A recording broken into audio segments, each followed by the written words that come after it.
Hey crafty friends, it's Andrea here from Andrea Kay Crafts, and today I wanted to share with you a template to make for your Joy 2 when using print and cut. So we need to grab some squares over here. So we're just going to click on our shapes, we're going to come down to square, and we're going to click on that 3 times.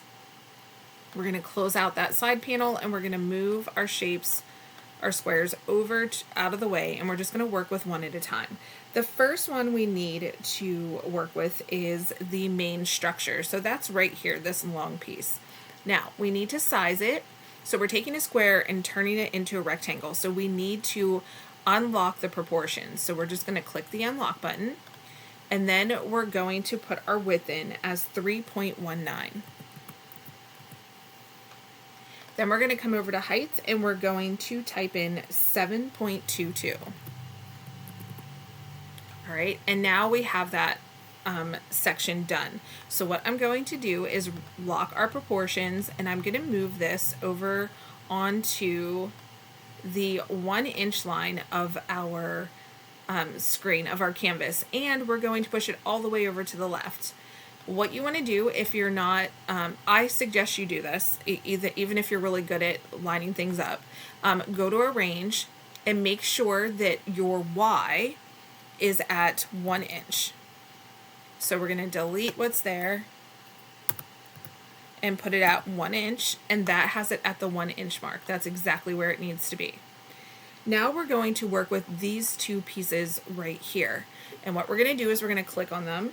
We're going to change the size from 2 inches to 2.31, and we don't need to unlock the proportions. So we're going to put 2.31,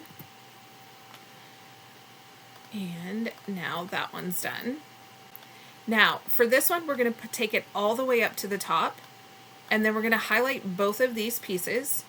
We're going to go to align, and we're going to align horizontally.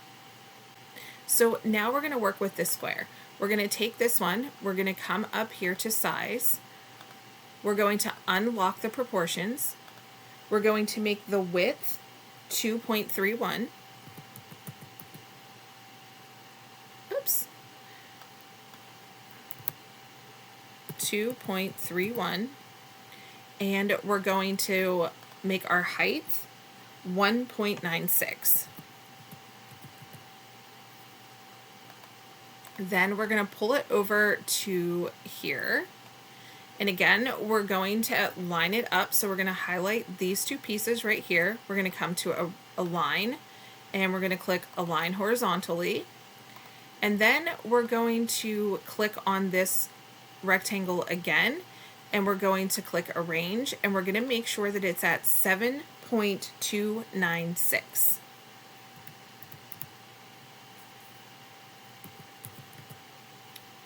All right, and now that you have all that together, we're going to highlight all 3 pieces.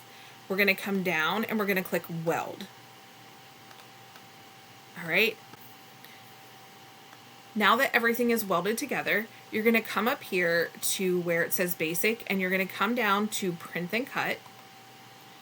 And now this is, I'm just going to show you by using this, you wouldn't actually print this portion out when you're creating your design, but this is to show you what it's gonna, the space that it takes up on your print and cut image. So let's click make, and now you're gonna see both of those are right in inside the space. All right, so I'm going to cancel this out, and I'm going to show you how I would use this template if I was creating stickers. I would change this color to a light color, so maybe this like pale yellow color, and then I would just start adding my images on. So I would say grab a star, I would go up here to where it says more, and I would go to effects, and I would click sticker.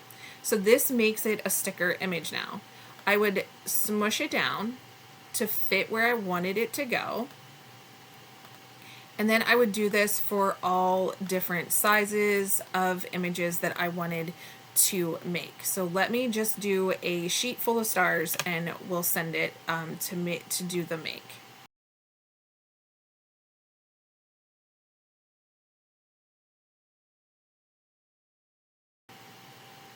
Now we could even add another sticker right here.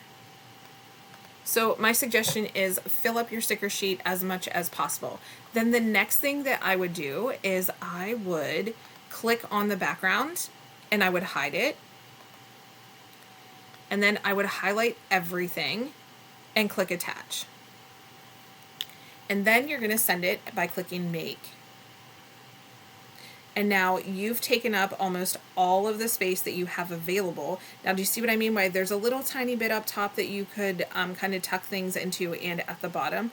But again, you feel free to mess with the template and try to add that piece to the top. I was just good with that little bit of opening that I had.